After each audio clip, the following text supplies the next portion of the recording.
How can fire undo stone? What kind of device could bring down the wall?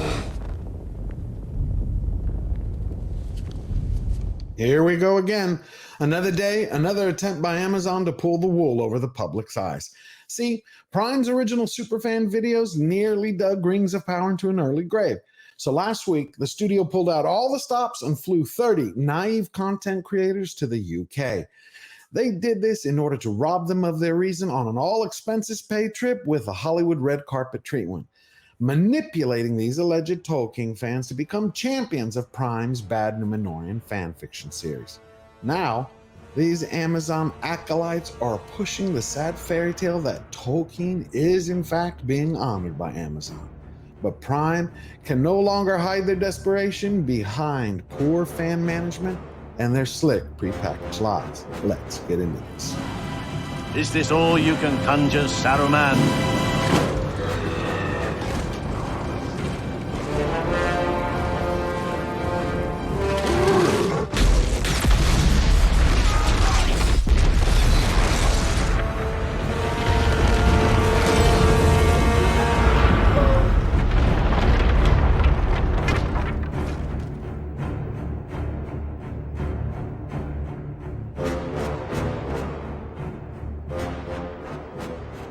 Welcome, everyone. I hope all of you are feeling good and geared up, ready to have some fun fighting the giant. It is always an incredible day whenever we unmask one of Prime's new ploys. See, Amazon is up to their old dirty tricks again. Instead of following the stable path and following a simple recipe of faithfully adapting J.R.R. Tolkien's Ea, what do they decide to do? To waste more money and manpower on marketing to the global fandom. They want to create new devices in order to convince you that they're making something good instead of making a great product. This is the Wheel of Time series all over again. Redux, Part 2. And you know where it all started. It was in 2017 when Jeff Bezos mandated his studio chief. He told him, bring me the next Game of Thrones. Well, as we all know, Wheel of Times crashed and burned with the fans. Regardless of what Amazon Prime says, that it was a huge success. If it was, they wouldn't be putting all this legwork into Rings of Power. So they went back to the drawing board and said, okay, the Superfan videos didn't work, so we're not going to use paid actors anymore. No more reading from a script. We're going to bring these Tolkien fans together. We're going to fly them over to London. We're going to give them a guided tour of Oxford, Tolkien stomping grounds. Then we're going to show them 20 minutes or so of the Rings of Power. We're going to introduce them to all the creatives who are behind in the production, and then we're going to have the coup de grace.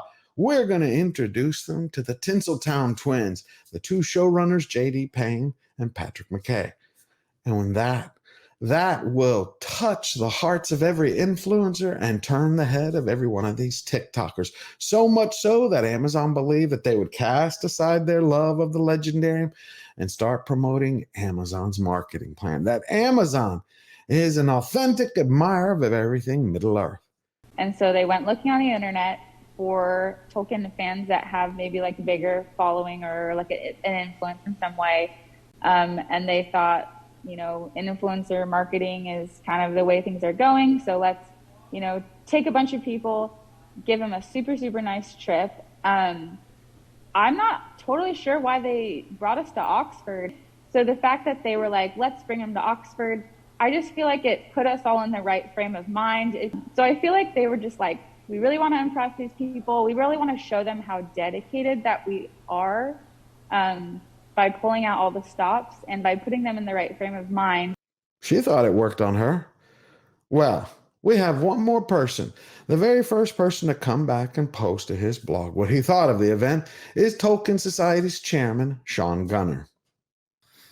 He states, it was an honor to represent the society, to have this sneak peek of the show, and from the 20 minutes of footage I saw, it is clear that although the storylines are not exclusively Tolkien, the show has been created with a level of craftsmanship and attention to detail which is unparalleled, and which is a love letter to the professor. A love letter to the professor. Did you hear the first part of that? This is not exclusively Tolkien. He's the chairman of the Tolkien Society, right? Except he's okay by accepting that Amazon is producing something where they're creating new characters. They're applying Amazon's DEI policies, their diversion, equity, inclusion policies through all their casting, through all the production staff, through all the scripting. He doesn't mind that they're writing whole new sections of the Silmarillion or the Second Age that they're using. And he's the chairman of the Tolkien Society. You know what I think about him? I think it's a man who was bought and sold out a long time ago. This is the same gentleman who, in August of 2021, had seminars with the Tolkien Society talking about transgenderism, the reality of the dwarven feminine, and how it applied to Tolkien. Now, there's nothing wrong for individuals to do that, to believe what you want to believe, live your life any way you wish to live. But Tolkien has a canon. Tolkien has a culture, a heritage, and a mythology which is unique to his world. Now, this is going to be part one of a two-part video. We're going to focus today on what was Amazon's primary mission. What did they want to achieve with this event? And we're going to cover that. What I think they wanted to do here is they wanted to demystify and separate the big bad behemoth that is Amazon, the corporation, from the people, from the human beings who are actually the creatives and the production team. See, they started introducing all of these Tolkien fans in London. They introduced them to the showrunners. Why? Because they wanted to show them that, hey, guess what, guys? J.D. Payne and Patrick McKay, they're just like you and me. Nerds who could geek out from here to next May. They could talk Tolkien all day and go with you hand to hand on lore. They could talk about the unfinished tales or Isildur and Anarion, the Argonath. That's what they wanted to impart on them, that these are human beings that you can empathize with and therefore sympathize. Open your heart and let the floodgates flow. I will add a little correction there. One of the Wheel of Time directors is directing a few episodes of Lord of the Rings, so there is some cross-pollination, but this is its own thing. So, did it work? Well, it seemed to work with Chairman Gunner, and now let's see how it worked with Dr. Maggie Park. In a tweet, she writes, "Lord of the Rings on Prime had me and Tolkien professor to London last week to see bits of the Rings of Power. Tolkien's Oxford and to meet the showrunners who kept up with the best of us. Their passion and knowledge made me feel like they were one of us. They get it. I'm feeling very optimistic." She's feeling very optimistic. So it's kind of working on her. We also have video of her later. Now, one of the things I want to do, this is not a hatchet job. You remember, I always try to be objective and unbiased. We are not here in a gotcha game. We're here always for the search for truth and respecting John Ronald Reuel Tolkien. Do these people respect him? That's what we want to find out. And now we have the Mythgard Institute. They were next. Lord on Rings on Prime had Tolkien professor and Maggie Park to London last week to see bits of the Rings of Power, Tolkien's Oxford, and to meet the showrunners. Their passion and knowledge was stunning. We're feeling very optimistic and excited. Are you noticing something? It's a little interesting. See, I've spent the last few nights sleepless doing deep research, diving into all of these people, going through all their social media profiles, their Twitter and Twitch streams, TikTok and YouTube channels. I really wanted to get to know them, from the Broken Sword to the Prancing Pony to the Tolkien Professor and Nerd of the Rings. I wanted to understand them. And I wanted to see, had these people already decided, like the Tolkien Professor did in February when the Rings of Power teaser trailer came out, and he said this. What's the deal with everyone saying that dwarven women are meant to have beards? Is that from the books? It's like a bizarre fan fascination. Tolkien never says dwarven women have beards. Tolkien never says dwarven women have beards. It's true you don't see many dwarf women. And in fact, they are so alike in voice and appearance that they're often mistaken for dwarf men. It's the beards. Tolkien never says dwarven women have beards. Dwarven females have beards. All right? Peter Jackson knew it. That's why he included him, as you can see, in the prologue to The Hobbit, The Unexpected Journey. So I'm going to share with you a direct quote from J.R.R. Tolkien himself. "For the Naugrim have beards from the beginning of their lives, male and female alike, nor indeed can their womankind be discerned by those of other race." Tolkien never says dwarven women have beards.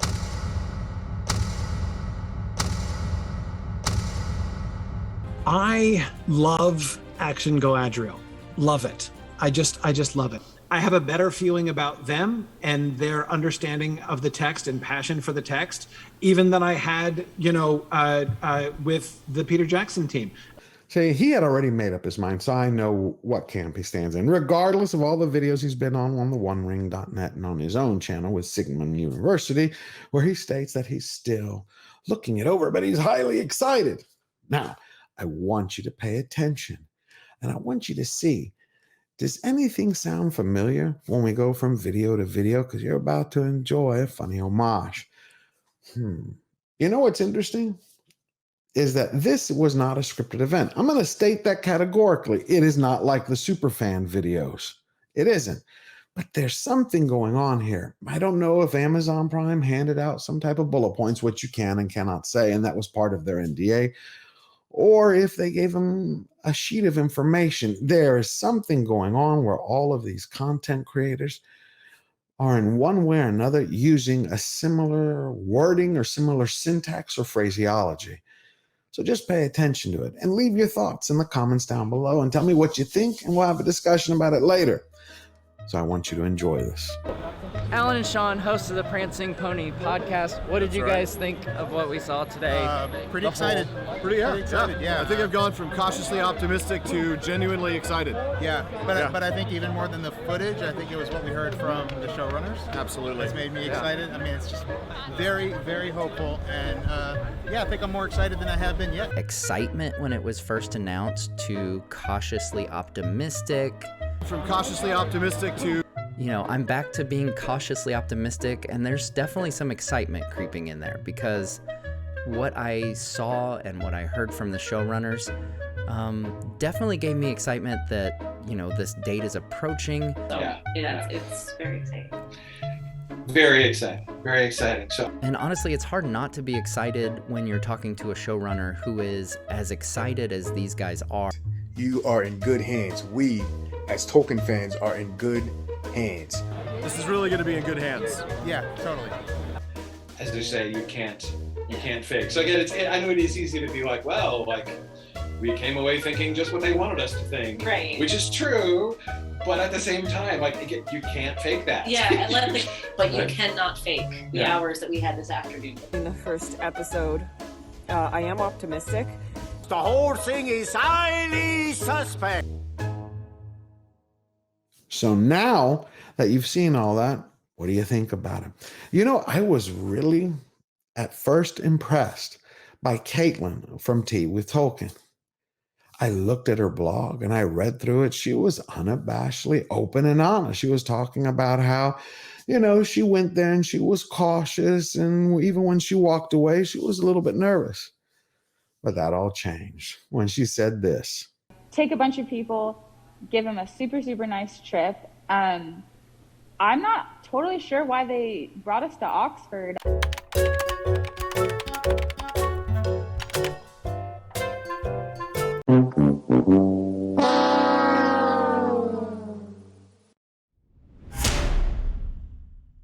Do you know what that reminds me of? Do you know who that reminds me of? There needs to be a reason for the rings to be made, right? So obviously with the wars happening, and then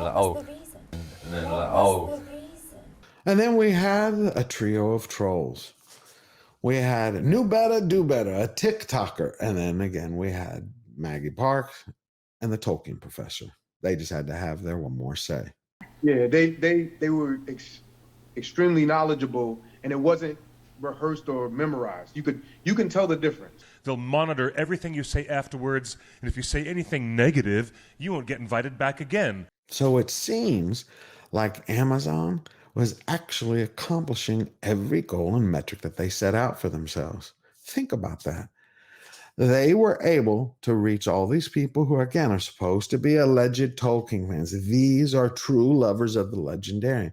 But somehow they were able to set that aside and embrace the rings of power. How do you do that? See, in my estimation, there are two types of fans.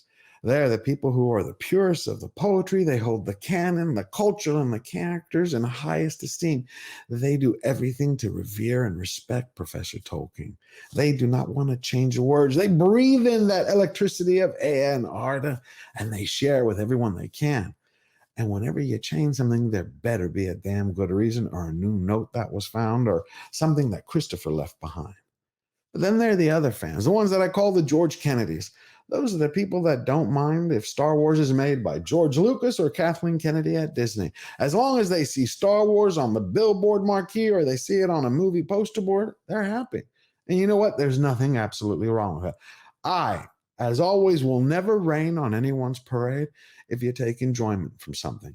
If you actually watch Rings of Power and you go, hey, I like it, that's between you and your heart, you and your mind.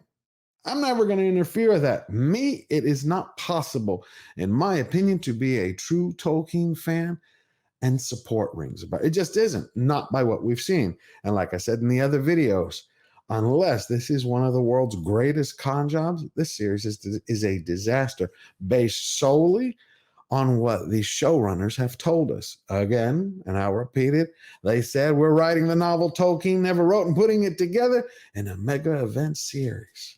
That's from the Variety article in February. And then you had their executive producer who has stated, we're injecting this diversity. We're going to represent the modern era. The modern era. This is high fantasy, not an NPR docudrama. Again, those are their own admissions. Then add in their DEI policies. They cannot escape it. So how is it that the Tolkien professor that knew better, do better, doesn't understand this? How is it that Kaitlyn doesn't grasp? Well, Kaitlyn seems to be another point. She doesn't get something else. How does Dr. Maggie Park? Or how does the Prancing Pony? We have a lot of questions. In the next video, we're going to go over the next thing, which I'll give you a hint. Their next thing was to push home to everyone that the Tolkien estate has been 100% on board from the get-go with Amazon Prime. They've given them their rubber stamp of approval on everything. I'm working on a separate video, which will be out next month, where we're going to do a deep dive into the Tolkien estate. Who's running it? What kids are left on that board? And are they really, truly honoring their great-grandfather? In my estimation, no. They're just trust fund babies, spoiled sports, nothing more. But before we go, I want to leave you with one more idea of what type of fan Amazon is looking for. This is the broken sword. When you are going in and you're adapting something like the Second Age of Middle-earth, when there is stuff, there's plenty there, but there are great big blank spaces. Tolkien effectively has written a wonderful, wonderful treatment. He's written an outline or kind of vague story. So what are we going to do about this? Because we're going to spend the next few months being bombarded by Amazon's new snake oil salesman. These frontmen are going to continue to push and promote this advertising that Amazon's Tolkien is the way. It is the promise and the pride achievement of Prime that even Peter Jackson failed to achieve. You heard me right. That's a paraphrase from the OneRing.net. We know they are bona fide shills. In a tweet they sent out a couple of days ago.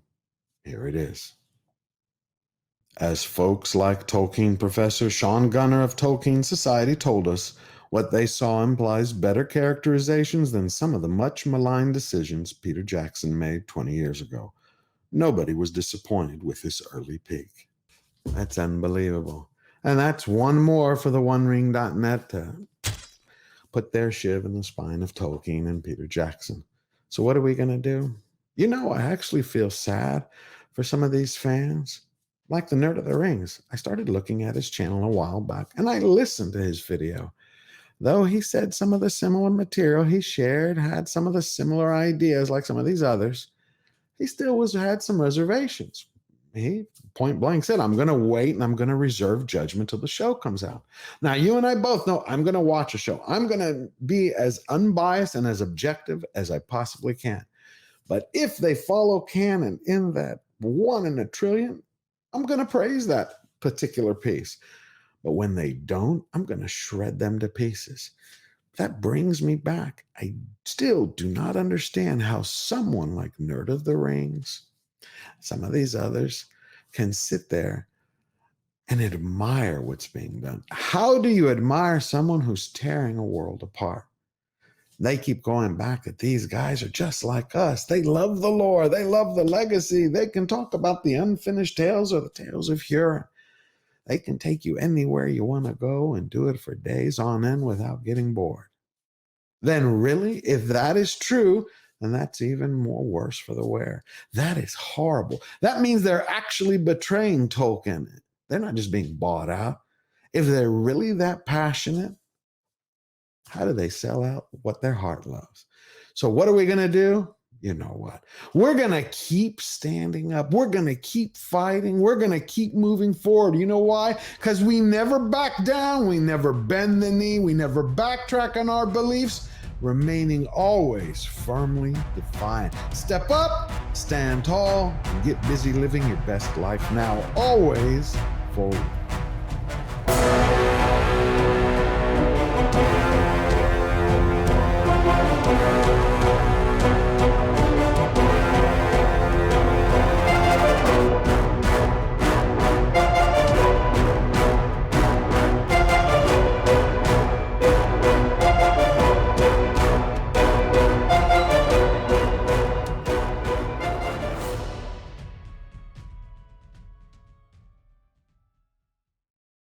So the last few times I've talked a lot about my grandfather. Well, this time I have a story of a time I spent with my grandmother. I was around 15 years old, and it's when she taught me really what the weight of lies were about. And I had to learn that from my father during my kidnapping, but the way she put it to me, it really sunk in. And this has to do with Amazon and what they're doing with Tolkien's Middle-earth. See, I was 15 years old. I had fallen madly in love, and I was getting ready for this date. I couldn't wait. I had gone to my uncle and I asked to borrow his car. Then I had gone to my grandfather and I wanted to borrow his watch. Now, my family at this time, they had money. They had both told me no. So I went to my grandmother and she's like, why are you so surprised? If you borrow your uncle's car and your grandfather's watch, well, are you driving or is your uncle driving? Are you going or is your grandfather going? They've worked for those things. They've earned those things. That's their money, not your money. This is how you grow to be a man. I was like, okay. She's like, you worked for 3 summers. You put your money together. You bought a used car. You're proud of it. You don't like it now? That's what you're going to drive on your date. The girl don't like it. The girl don't like it. She's not for you. I'm like, okay. And she says, you know why? And I said, no. Yeah. That's grandmother in Greek. She says, because anything that starts with a lie is over before it even begins. And that holds true for Amazon. See, they told the world that they were going to bring Tolkien's Middle-earth, his Aeonard, to life. But is that their primary message? Is that what they hold near to their hearts? No. It's their radical messaging. That's what they want to push across. It's the same thing they did with Wheel of Time. It's the same thing they've done with other series. Anything that begins with a lie is over before it ever starts. Amazon should take heed and learn the lesson from my grandma.